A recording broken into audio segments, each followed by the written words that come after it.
নমস্কার, ক্যালকাটা ডায়ালগস থেকে মনোজ দাস বলছি। সিনেমা আর রাজনীতি এই দুটো জিনিসের ককটেল বড়ই চমৎকার। একসময় মহাগুরু মিঠুন চক্রবর্তী যখন পর্দায় বলতেন মারবো এখানে, লাশ পড়বে শ্মশানে, তখন তালি আর সিটিতে সিনেমা হল ফেটে পড়ত। সেই সংলাপ ছিল বিনোদনের। কিন্তু এখন বাংলার মানুষের মুখে মুখে একটা নতুন সংলাপ ঘুরছে, যা বিনোদনের চেয়ে অনেক অনেক বেশি বাস্তববাদী। সংলাপটা হলো, হেরে গেছে মমতা, কেঁদে মরছে জামাত। জামাত মানে বাংলাদেশের জামায়াতে ইসলামী। কিন্তু শুধু কি জামাত আর জঙ্গিরা কাঁদছে? না, কাঁদছে সিআইএ, কাঁদছে আমেরিকা। কেন তারা কাঁদছে বলবো এক এক করে। আজকের আলোচনা এই কান্নার মেহফিল নিয়ে। প্রথমে জামাত, তারপর আসবো সিআইএ প্রসঙ্গে। কেন ওপার বাংলার উগ্রবাদীরা মমতা বন্দ্যোপাধ্যায়ের জন্য চোখের জল ফেলে সারা হয়ে যাচ্ছে, আর কেন তাদের এই বিষাক্ত ভালোবাসা আসলে মমতার রাজনীতির কফিনেই শেষ পেরেকটাও পুঁতে দিতে চলেছে। চলুন ব্যবচ্ছেদ করি এই রাজনৈতিক প্রহসনে। একটা গল্পের কথা আপনাদের হয়তো মনে আছে, সেই রাজা আর বানরের গল্প। রাজার পোষা খুব প্রিয় বানর। রাজা, তার হাতে একটা তরোয়াল দিয়ে রাজা ঘুমিয়ে পড়েছেন, আর বানর ভাবছে যে রাজাকে যাতে ঘুমে কেউ ব্যাঘাত না ঘটে। সেই জন্যে একটা মাছি এসে যখন বসলো রাজার নাকে, ঘুমন্ত রাজার নাকের ওপর, তখন হাতে তরোয়াল দিয়ে বানর একটি কোপ বসালো। তো বানরের সাথে বন্ধুত্ব করলে রাজার যেমন হাল হয়েছিল, তেমনি হাল কি মমতার হবে? কারণ জামাতের এই প্রেম এবং সেই প্রেমের থেকে কান্না, কান্নার থেকে হুমকি, এই সবগুলোই মমতা ব্যানার্জির কফিনে পেরেক পুঁতে দিতে চলেছে। দেখুন, মমতা বন্দ্যোপাধ্যায়ের রাজনৈতিক অবস্থান, তার অনুপ্রবেশকারী বা ঘুষপেটিয়া প্রেম এবং বিভিন্ন সময়ে তার লাগাতার ভারত বিরোধী মন্তব্য, যেমন ভারতের সেনা বিরোধী মন্তব্য, বাংলাদেশের মোল্লাতন্ত্রের সঙ্গে মমতাকে এক প্রেমের সম্পর্কে জড়িয়ে নিয়েছে।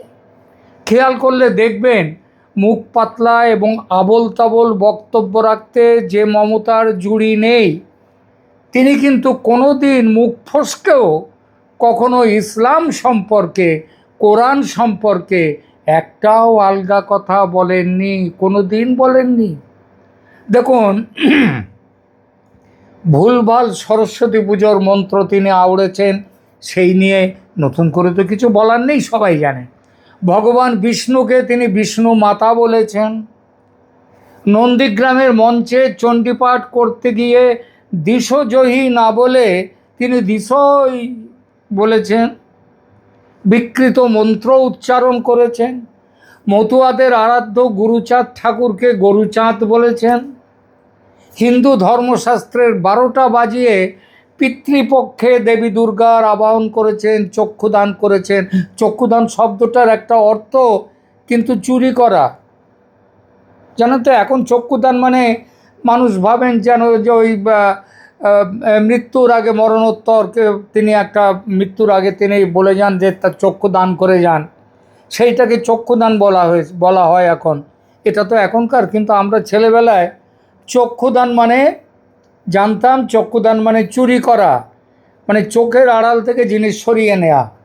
তো মমতা হয়তো মনে করেছেন হিন্দু ধর্মটা চুরি করে, মানে চক্ষুদান করে তিনি যা খুশি করতে পারেন।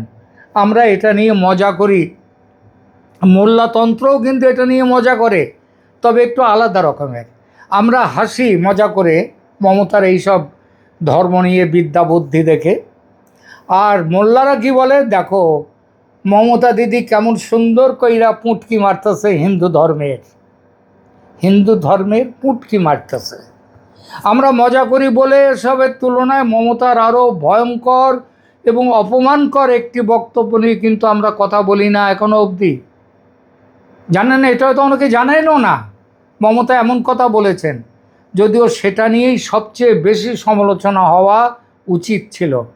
ব্যাপারটা কি জানেন, 2025 সালের গত বছরের কলকাতার রেড রোডে ঈদ আল ফিতরের নামাজের একটি অনুষ্ঠানে বক্তব্য দেওয়ার সময় মমতা বন্দ্যোপাধ্যায় বিজেপিকে আক্রমণ করতে গিয়ে কি বলেন জানেন? আই ডোন্ট সাপোর্ট দ্য নোংরা ধর্ম, মানে গন্দা ধর্ম which this jumla party had created. বুঝলেন? আবার বলছি কি বলেছিলেন 2025 গত বছর কোথায়?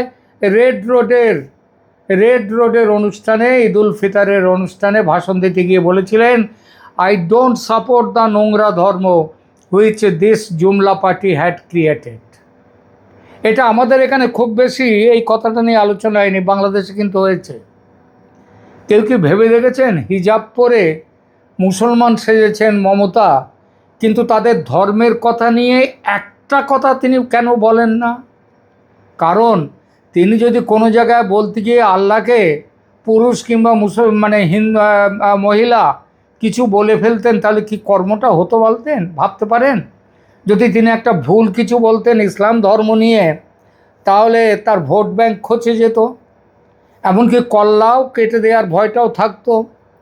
সুতরাং মমতা বন্দ্যোপাধ্যায় হিন্দু ধর্ম নিয়ে প্রচুর মজা করেছেন, আমরা খুব হেসেছি, কিন্তু ইসলাম ধর্ম সম্পর্কে তিনি একটি কথাও বলেননি, যদিও তিনি হিজাব পরে সব জায়গায় গেছেন। কতটা জাতে মাতা আল্লাহ তালে ঠিক ভাবুন।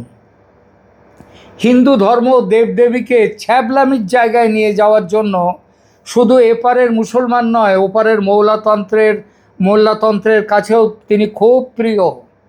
তাই আজ তার বিদায়ে ওপারের বিভিন্ন মহলে, বিশেষ করে রাজনৈতিক ও সামাজিক যোগাযোগ মাধ্যমে তাকে নিয়ে একেবারে সহানুভূতির বন্যা। দেখা যাচ্ছে মমতার পরাজয়ে ও বিজেপির জয়ে একমাত্র বাংলাদেশ আওয়ামী লীগের সমর্থকরাই আনন্দ উচ্ছ্বাস প্রকাশ করেছে, আর বাকিরা, তার মধ্যে ওই তারেক রহমানের বিএনপিও আছে, তারা কিন্তু বেজায় কষ্ট পেয়েছে। কারণ এরা তো হচ্ছে জামাত ও তার সঙ্গী জঙ্গি যে হাফ পাকিস্তানি দলগুলো আছে, তারা শোকে ভেঙে পড়ে যা খুশি তাই বলতে শুরু করেছে। কীরকম? তারা বলছে ভারত দখল করবে, তারা বলছে মোদিকে খুন করবে, তারা বলছে হিন্দু শেষ করে দেবে। এই তীব্র সব কিছুই কিন্তু তীব্র মমতা প্রেমের সেইখানটায় ভাটা পড়ে গেছে। মমতা ঘা খেয়েছেন, হেরে গেছেন, সেই দুঃখেই এসব কথা বলছেন। তো তাদের এই যে তীব্র মমতা প্রেম জঙ্গিদের, এর বেশ কিছু কারণ আছে। প্রথমত, মুসলিম স্বার্থ রক্ষায় তার ধারাবাহিক অবস্থান। 2019-20 সালের দিকে ভারতে যখন এনআরসি এবং সিএএ বিরোধী আন্দোলন তুঙ্গে ছিল, তখন বাংলাদেশের সাধারণ মানুষ এবং বিভিন্ন ধর্মীয় সংগঠনের বাংলাদেশের তাদের নেতাদের কাছ থেকে ব্যাপক সমর্থনমূলক মন্তব্য পেয়েছেন মমতা বন্দ্যোপাধ্যায়। তিনি যে শুধু এপারে দুধেল গাই বলে দুধেল গাইদের প্রিয় হয়েছেন তাই নয়, এনআরসির বিরোধিতা, সিএর বিরোধিতা, ওয়াকফ আইনের বিরোধিতা, পরবর্তীকালে 3 তালাক, সেটার অবশ্য শেষ অবধি বিরোধ করেননি তিনি। সেখানে পার্লামেন্ট থেকে ভোটাভুটির দিন সেখান থেকে তিনি, তার দল বেরিয়ে গিয়েছিল। তো এই সব কারণের জন্যেই হচ্ছে মমতা দিদি, মানে ওপারে বাংলাদেশে সব ভাবে যে মমতা দিদি একাই লড়ছেন মুসলিমদের জন্য, তাই আমরা তার সাথে আছি। আর তার এই কঠোর অবস্থানের কারণে বাংলাদেশের অনেক ফেসবুক গ্রুপ ও ইউটিউব চ্যানেলে তাকে ভারতে ঘাঁটি গেড়ে বসে থাকা বাংলাদেশের মুসলমানদের রক্ষাকর্তা বা মজলুমের বন্ধু হিসেবে দেখিয়েছে। তারা ভেবেছিল, মানে বাংলাদেশের মোল্লাতন্ত্র, তারা ভেবেছিল গজওয়ায়ে হিন্দ তৈরির পথে মমতা তাদের সবচেয়ে বড় সেনাপতি। আর মমতাও সেটা চূড়ান্ত ব্যবহার করে গেছে। দ্বিতীয়ত, বাংলাদেশের কিছু চরমপন্থী বা মৌলবাদী ধর্মীয় নেতা অনেক সময় মমতাকে ভারতের অন্যান্য রাজনৈতিক দলের তুলনায় অনেক কাছের মানুষ মনে করেন। হিজাব পরা মমতার ছবি, মুখে মুসলিমদের জন্য জান কুরবান বাণী মমতাকে কাফের থেকে হাফ মুসলিম করে তুলেছে। মমতাকে এখন আর কাফের মনে করেন না তারা। মনে রাখবেন, ভারতে মুসলমান প্রেমী অমুসলিম রাজনৈতিক নেত্রী আরও অনেকেই আছেন, কিন্তু তাদের মধ্যে একজনকেও পাবেন না যিনি মমতার মতো হিজাব পরে যাত্রা দলের মমতা মানুষ সাজেন। আর এজন্যেই জঙ্গি জামাতিরা বলে মমতা বন্দ্যোপাধ্যায় আমাদেরই লোক। পশ্চিমবঙ্গের মুসলমানদের যেভাবে আগলে রেখেছেন তাতে 17 কোটি বাংলাদেশি তার প্রতি কৃতজ্ঞ। এখন না হয় ভারতে বিজেপির হিন্দুত্ববাদী সরকার, কিন্তু যখন দেশে কংগ্রেসের সেকুলার সরকার ছিল তখনই কি বাংলাদেশের মৌলবাদীরা পছন্দ করত ভারতকে? একদমই নয়। আসলে কংগ্রেস বিজেপি ক্ষমতায় যেই থাকুক, শত্রু হলো হিন্দু, আর হিন্দুর দেশ হিন্দুস্তান। বাংলাদেশে বিভিন্ন ওয়াজ মেহফিল বা ছোটোখাটো রাজনৈতিক সমাবেশে এ ধরনের বক্তব্য নতুন নয়, বহুকাল ধরে চলে আসছে, সেই বোধহয় 71-এর আগে থেকেই। তৃতীয়ত, তিস্তা ও সীমান্ত ইস্যুতে অবস্থান। দেখুন, তিস্তা জল বন্টন চুক্তি করতে ব্যর্থ হয়েছিলেন প্রধানমন্ত্রী মনমোহন সিং। কারণ ছিলেন কে? এই মমতা। মমতা যাননি শেষ মুহূর্তে ঢাকায় চুক্তি সই করতে। মমতার সেই না যাওয়া, অসম্মতি বাংলাদেশের সাধারণ মানুষের মনে কিছুটা নেতিবাচক প্রভাব ফেললেও তার এই ইসলাম প্রেমী ছবি সব নেতিবাচক প্রভাবকে উড়িয়ে দিয়েছে। কারণ তাদের কাছে ইসলামের প্রেম হচ্ছে সবার আগে। ওই কে কতটা তিস্তার জল পেল সেটা বড় কথা নয়, কার জন্যে পায়নি, এই মমতার জন্যই পায়নি বাংলাদেশ, সেটাও বড় কথা নয়। মমতার দিল্লির আধিপত্য অগ্রাহ্য করার ক্ষমতা বাংলাদেশের স্বার্থবিরোধী হলেও জঙ্গিদের প্রশংসা কুড়িয়েছে।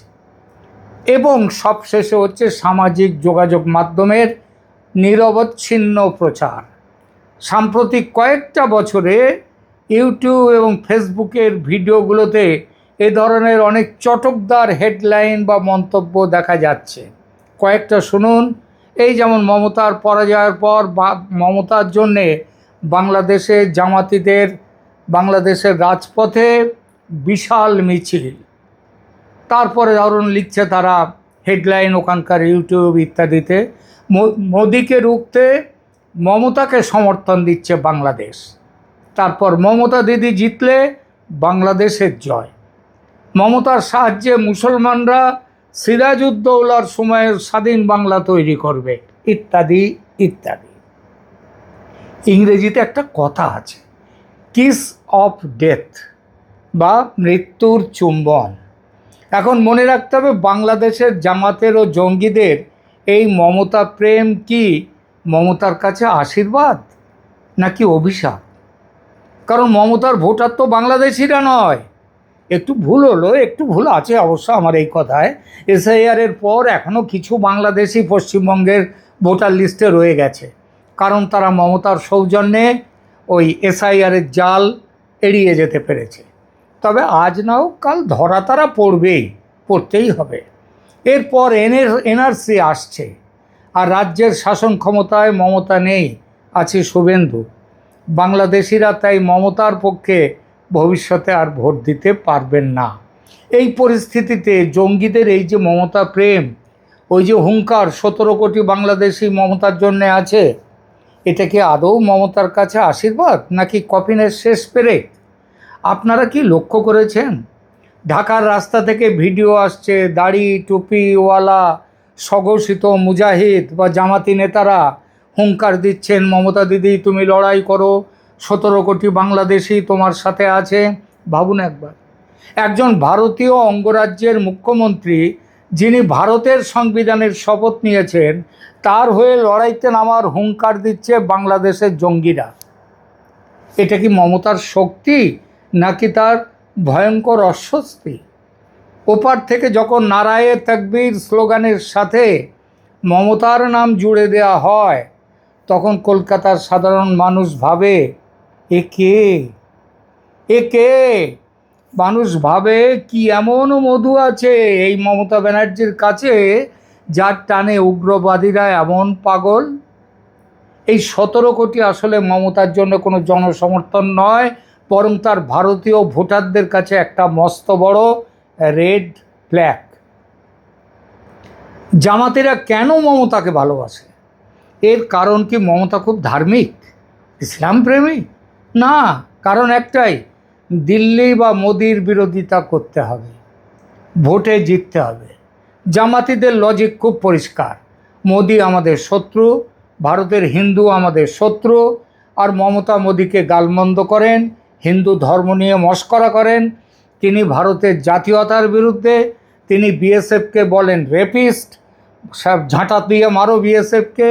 ভারতের সেনাকে বলেন মিথ্যেবাদী, পাকিস্তানের সাথে যুদ্ধে জয় তিনি মানতে চান না। অতএব মমতা আমাদের জানের জান, প্রাণের প্রাণ।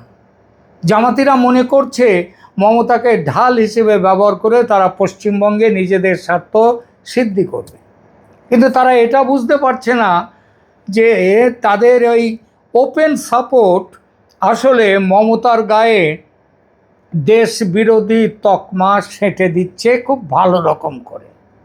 মমতার ভোট ব্যাংক তো ওপারে, মানে মমতার যে ভোট ব্যাংক ওরা ভাবছে ওপারে, ওপারে তো নয়, মমতার ভোট ব্যাংক এপারে। পদ্মাপাড়ের জামাতিদের হাতে তো আর ভারতীয় ভোটার কার্ড নেই। মমতার নামে একেবারে আগমার্কা বর্ণশ্রেষ্ঠ ব্যানার্জি নামের পদবিটি তার নামের সাথে যুক্ত আছে, কিন্তু কামে তিনি হিন্দু বিরোধী। কিছু অতি উৎসাহী ইউটিউবার এবং চরমপন্থী নেতা তো আরও এক ধাপ এগিয়ে মমতাকে মুসলিমদের ত্রাতা হিসেবে তুলে ধরেছেন। এই যে চিত্রায়ন, মমতা বন্দ্যোপাধ্যায় মানেই এক বিশেষ সম্প্রদায়ের স্বার্থ রক্ষাকারী, এটি পশ্চিমবঙ্গের হিন্দু ভোটারদের মধ্যে এক গভীর মেরুকরণ তৈরি করেছে, আর 26-এর নির্বাচনে হয়েছে তারই প্রতিফলন।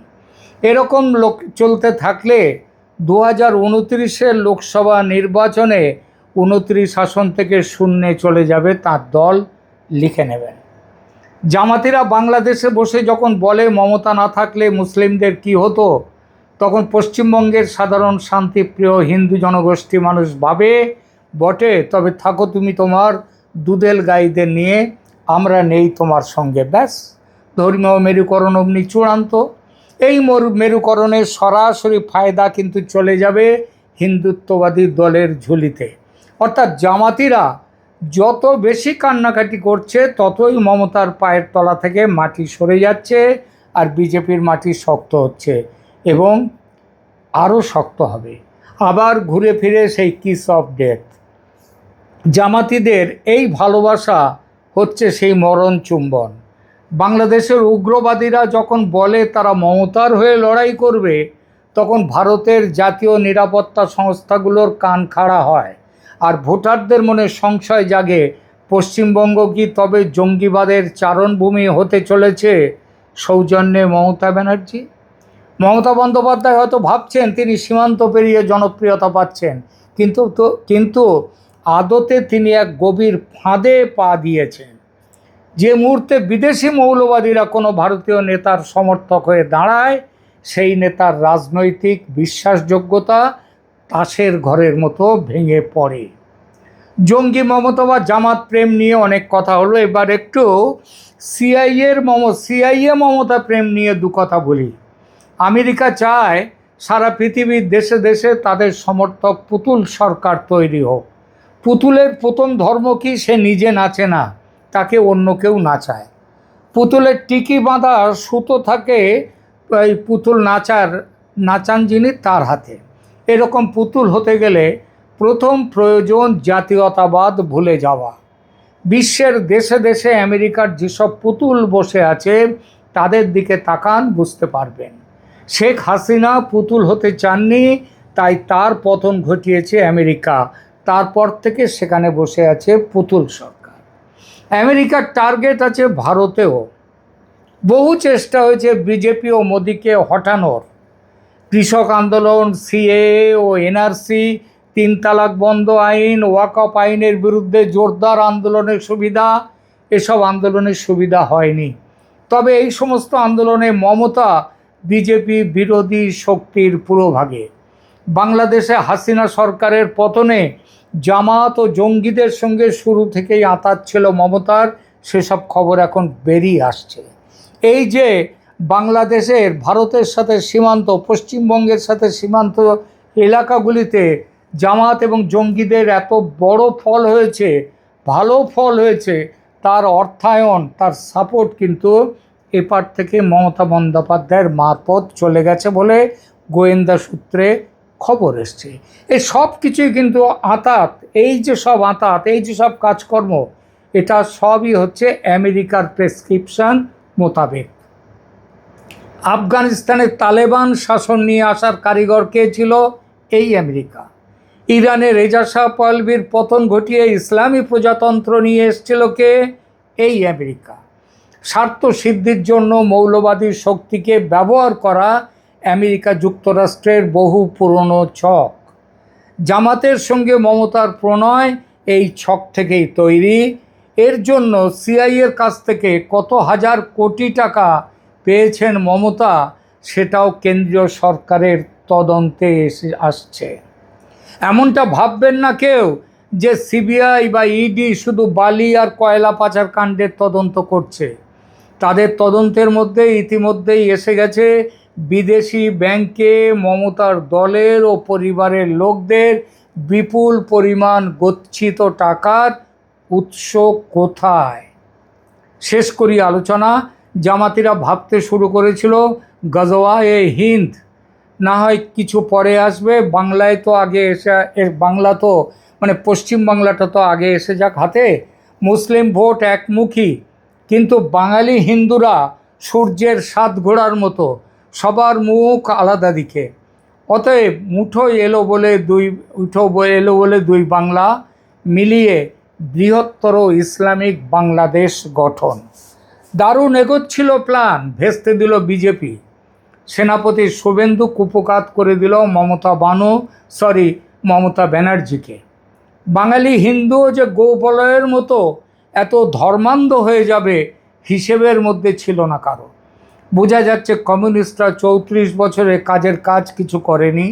26-এর ভোটের আগে কমিউনিস্টদের কিঞ্চিত ডোজ দিয়েছিল মোল্লারা, মমতার পক্ষে দাঁড়াও নইলে মুসলমান ভোটের কথা, ভবিষ্যতের কথাও ছেড়ে দাও, সুতরাং মমতার পক্ষে দাঁড়াও, বিজেপিকে রুখে দাও।